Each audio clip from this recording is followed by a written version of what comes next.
Teacup for one. My name is Matt and I have 2 degrees, and welcome to another holiday edition of Teacup for One. Today we are talking all about the Home Alone franchise. Well, the first 2 movies of the Home Alone franchise, because those sequels had no reason to happen. But like, Home Alone 1 and 2, absolute automatic Christmas classics. I mean, I am a child of the 90s. I grew up with these in my regular rotation of Christmas movies. And the first 2 Home Alone movies are kind of an anomaly because I think it's one of those rare cases in Hollywood where the sequel might actually be better than the original. Okay. Yes, I know. We've had this argument, we've had this discussion. This is the thing. Tui over here loves the original, right? Yeah.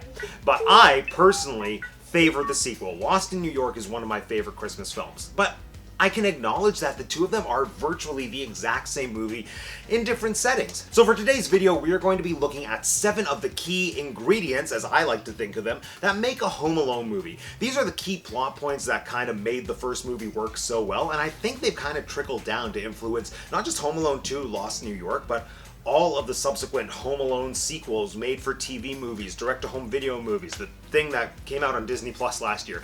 So the 7 main ingredients, in my humble opinion, that make a Home Alone movie. And we're going to see which of these 2 films between Home Alone Original and Home Alone Lost in New York did it better. Let's start. Alright, the first and maybe most important ingredient in a Home Alone movie, the circumstances that lead to the kid actually being left home alone. In the original Home Alone film, we all know Kevin gets into the big fight with his family. He's sent not to his room, but to sleep in the attic, which kind of an extremely harsh punishment. One thing leads to another, the clock doesn't work, and then the next morning, Catherine O'Hara doesn't realize that she forgot to get him out of the attic before they all went on the plane. I know it's like a little bit more nuanced than that, but like, that's the gist of it. Now, in the sequel, Kevin actually does make it to the airport, and then we get this delightfully chaotic scene of the entire family running through the Chicago airport with the music like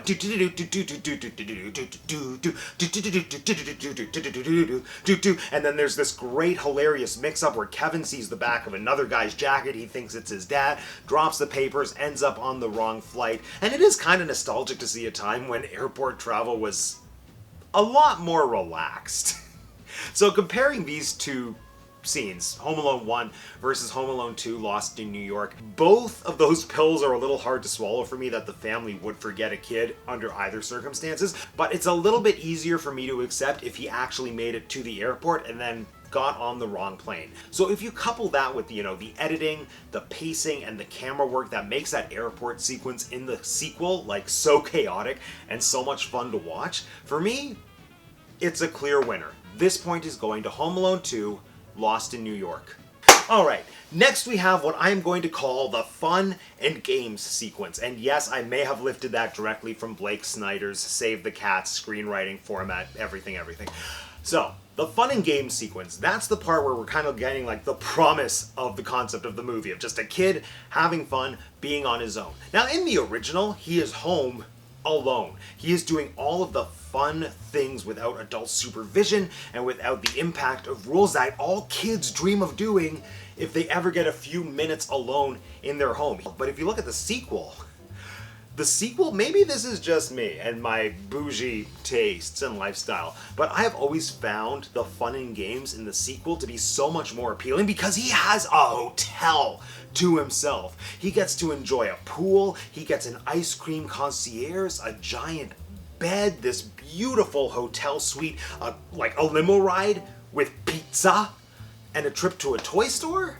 Oh, truthfully, if I'm living vicariously through a Kevin at the age that I'm in now, like in my early to mid-30s, I get a lot more joy living vicariously through his Lost in New York experience compared to his Home Alone experience. Now, I know, that's absolutely because I'm an adult. I actually think that the vacation experience that he has in New York is like the closest adults can get to having that little spark of joy that kids get when they're home alone. Because when you're an adult, you're home alone pretty much all of the time. So you just have responsibilities. But when you're on vacation, you don't have responsibilities. So it's a lot more fun just watch somebody having the ultimate vacation experience. The added element is that he is alone in New York City during Christmas time. New York at Christmas time to me just speaks truer to Christmas than suburban Chicago neighborhood at Christmas. So all-encompassing, the fun and game segment, Home Alone 2 Lost in New York once again gets the point from me. Next. Okay, I'm calling this next category the dummy deception, which is actually kind of like a double, maybe even a triple entendre, because it is the scene where Kevin is deceiving dummies by using dummies. Okay, that would be a double entendre. So yes, he's deceiving dummies, using dummies, the dummy deception. So in Home Alone 1, it's when he first starts to realize that the bandits are onto him and that they want to rob his house. So he sets up the fake Christmas party with Rockin' Around the Christmas Tree playing, with all the things and all the human-sized figures he can find in his house. And so that's where we have the Michael Jordan life-size cardboard cutout riding around on the mechanical train. That's where we have the seamstress bust spinning around on the record player. That's where we have the mannequin sitting and having a conversation, and he's marionetting them while dancing to Rockin' Around the Christmas Tree. First off, from the outside, that Christmas party looks like it is bumping and it is rocking around all the Christmas trees. But from the inside, it is just so much fun to watch, to see the stuff that Kevin rigged up. And I think it's an important scene because it's the first time we get some kind of look into how creative and how ingenuitive, is that the right word? Probably. If not, I'm running with it anyway. It's the first time we get a look into how smart Kevin is and the skills that he has that eventually are going to come back for the film's climax, which we'll talk about a little later on. Now, in Home Alone 2, Lost in New York, we get a very similar scene, but it's a lot less than what we got in the original. Obviously, it's the scene where he has his blow-up clown and he puts him in the shower to throw off Tim Curry, who's kind of breaking into his room. I mean, it's no contest here. It's no contest here. Yeah, we got a couple laughs with the Tim Curry bit, but this one clearly goes to Home Alone, the OG, Rockin' Around the Christmas Tree. Next. Alright, for our next category, we are looking at the mobster movie, the fake mobster movie. So we're looking at Angels with Filthy Souls compared to its sequel, Angels with Even Filthier Souls. It's actually very meta that for this video I'm now pitting an imaginary movie to its imaginary sequel. And before we go on, I just need to take the moment to acknowledge what incredible work, presumably Chris Columbus, unless it was outsourced to an outside director, but whoever created those two fake movies, job well done. Everything about those productions, aesthetically, acting-wise, writing-wise, it feels so of the era, and that's why it works so well. So I'm tempted to make this a tie, but I'm not going to, because I do think one of them is superior. And for me, that's Angels with Even Filthier Souls. And I think the reason Angels with Even Filthier Souls is the winner is kind of reflective of why I think overall Home Alone 2 is the more enjoyable film. I mean, I am trying to be objective with this ranking. Keep watching the video. Home Alone 1 might still win.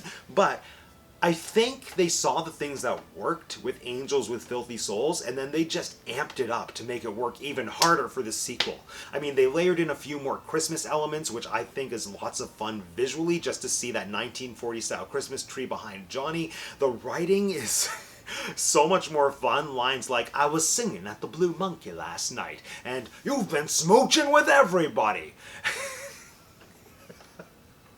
Like, even now, it's hilarious just to think about it. And I feel the way that Kevin uses Angels with Even Filthier Souls, that scene plays out a lot funnier than the pizza guy scene, because that's where you get Tim Curry and the staff kneeling in the hotel room saying, I love you, plus Cliff. Not to mention, and this is enough to give the edge to Angels with Even Filthier Souls, that is the fake movie that gave us the iconic line, Merry Christmas, you filthy animals. Bang, bang, bang, bang, bang. And a Happy New Year. I mean, people put that on unlicensed sweaters. Not me. But maybe I should. Shop my Etsy store. Moving on. For our next category, we are looking at the scary stranger who turns out to not be a scary stranger. Like, they're still a stranger, but once he gets to know them, they're not as scary. And I honestly think that this is where some of the subsequent Home Alone films that didn't feature Macaulay Culkin started to falter, because I feel that this is much needed heart to ground an otherwise ridiculous film. So in the original Home Alone film, we have Robert Blossoms playing Old Man Marley, who's just that classic urban legend guy in the neighborhood who everyone says killed his family with a shovel. And then Kevin eventually gets to know him. He finds out that he has very upsetting family history. He has an estranged son, but he wants to be a part of his life, even though they had a falling out. And that scene the dialogue scene between the two of them in the church on Christmas Eve, I was like, I forgot how beautiful that scene was.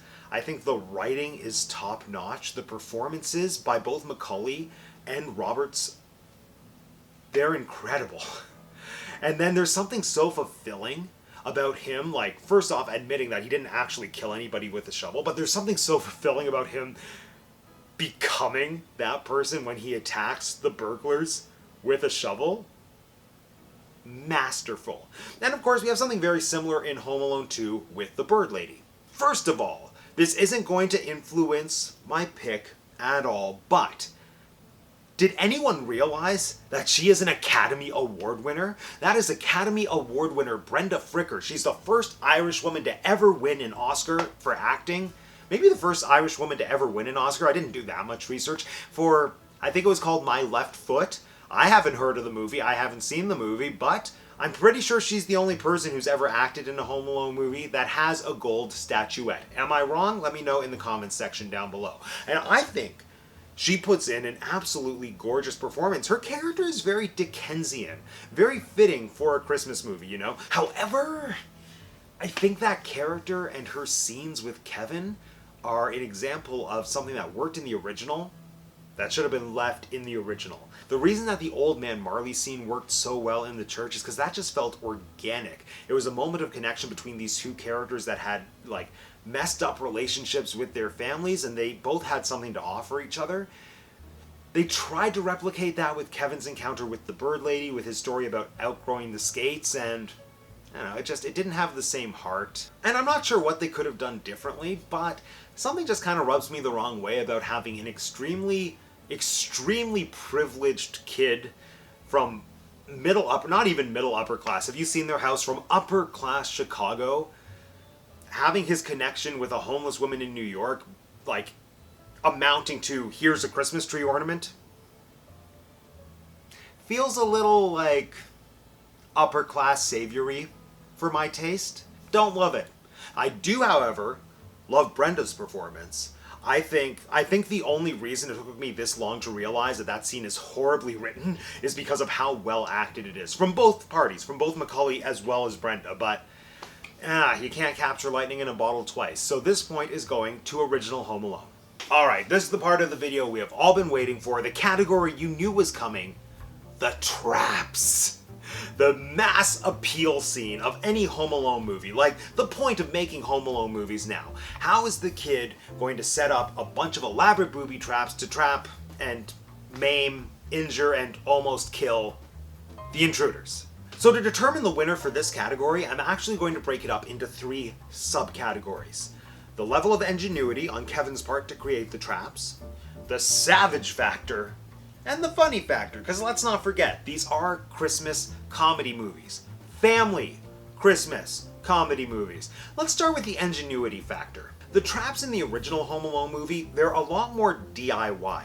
They're simple things that are so clever in their simplicity. It's very true to the type of stuff that a kid, an 8-year-old kid, would rig up, and then I think the charm is the fact that it works so well. However, when you move into Home Alone 2, the design of the traps, it's a whole nother level, almost literally, because Kevin so brilliantly uses different levels. I mean, this kid, I feel like he's 1 or 2 courses away from an engineering degree. And the thing that's kind of fun is that they are doing variations on the traps that we saw in the first Home Alone movie, but they are so much more intense. So for ingenuity, I think the point definitely has to go to Lost in New York. You know, Kevin's a little bit older, he has set these traps before, and much like everything in Home Alone 2, everything is bigger and better than we saw in Home Alone 1, which leads into our second category, the savagery. Without a doubt, this point, like, let's just not beat around the bush. This is going to Home Alone 2. Home Alone 1, this is the thing. In Home Alone 1, he is defending himself. In Home Alone 2, pretty sure he's legit trying to kill them. It hurts me. It physically hurts me to watch the booby trap scene in Home Alone 2. So savagery factor absolutely goes to Home Alone 2. But now let's talk about the funny factor, because remember, Home Alone and the franchise is a comedy, a Christmas comedy, a family comedy. It's gotta deliver on the laughs. So I think the Home Alone 1 booby trap sequence is kind of laugh out loud hilarious. You know, it's kind of like watching a Three Stooges sketch. When they get hit in the face, the brutality is kind of softened by the humor. And I'm not sure what makes it funnier. I think it's because the traps are a little less brutal, and it's also the circumstances, because again, Kevin is setting the traps to defend himself. Even the fact that Home Alone 2 got the point for savagery negates it for getting the point for humor. Because you have people being legitimately electrocuted, you have people having bricks thrown at them, and I know I'm laughing right now recounting it, but this is uncomfortable laughter. So the funny point goes to Home Alone 1.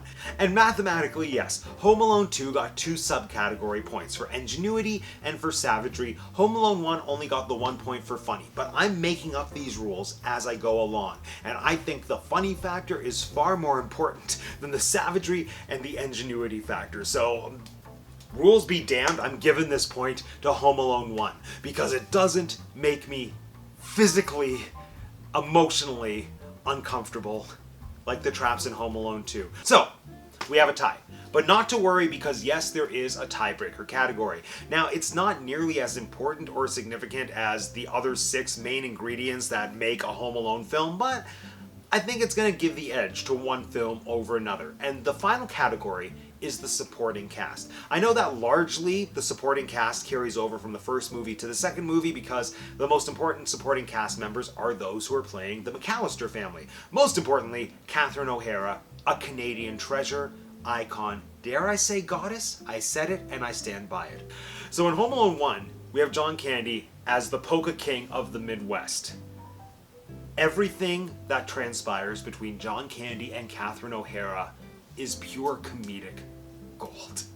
I don't know how much of that was scripted. I don't know how much of that was improvised. I would like to believe that the entire conversation they have when they're in the budget van was just made up on the spot. I would happily watch an entire movie just about that road trip between the mom and the polka king of the Midwest making their way to Chicago. I want to hear everything that they said in that van. And I'm sure the footage exists. And I challenge Chris Columbus to edit it together and give it to me. That's all I want for Christmas. However, in Home Alone 2, you have that entire hotel staff led by Tim Curry, an icon, I would say, on the same level as John Candy. And it's not just Tim Curry. I think that trifecta of the hotel staff, like Tim Curry's character, alongside the lady, I can't remember what her position is, as well as Cedric, the guy who's obsessed with counting his tips, and the way that they're peppered in throughout the film, they all have individual moments that, yes, are very much scripted and don't have the same improvised, natural, spontaneous charm that John Candy's material had, but it's still pretty darn hilarious. Everything from Cedric, don't count your tips in public, to, like, I still have some tip left, or at the end, when they say, what kind of idiots do you have working here? Oh, the finest in New York, madam. Also, comic gold. And the supporting cast for me isn't just about the comedic elements, you also have to have a lot of heart layered in there. So I've already spoken about the performances by Robert's Blossoms as, you know, Old Man Marley, as well as the Pigeon Lady in the sequel, but let's not forget Mr. Duncan at the toy store.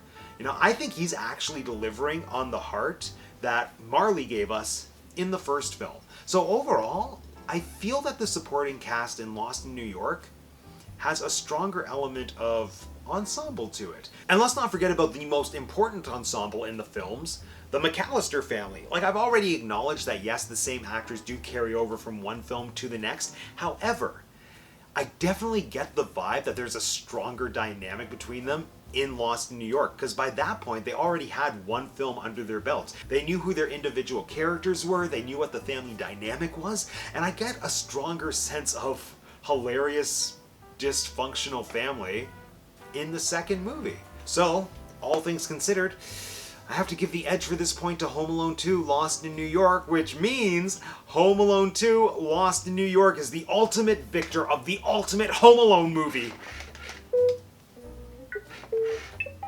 Well, yes, obviously I tipped the scales in favor of my favorite Home Alone movie. I mean, I'm not gonna deny it. But there was one big takeaway for me while I was making this list, and it's that Home Alone 2 is an infinitely more fun movie, But Home Alone 1, admittedly, is a much better made movie. I mean, just look at the categories that both films respectively won.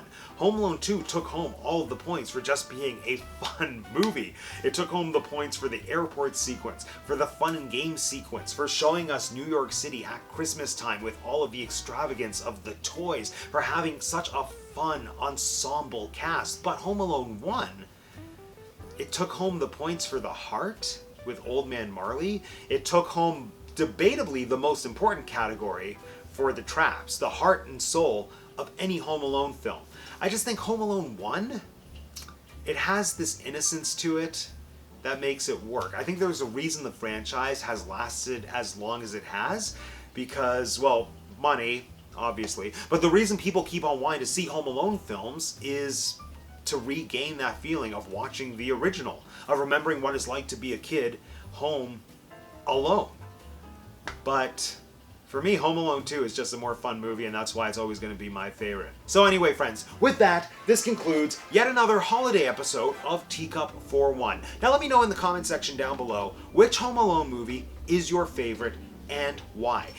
And if you want to be the first to know when I release more holiday content or just content in general, it's not always going to be Christmas time, make sure you subscribe to the channel if you haven't subscribed already. And if you haven't subscribed already, it is so easy. All you have to do is click on my face. Thanks for joining us today, everyone. It's my outro. Thanks for joining us today, everyone. My name is Matt, and I have 2 degrees, and this has been the Teacup for One. Merry Christmas, you filthy animal, and a Happy New Year.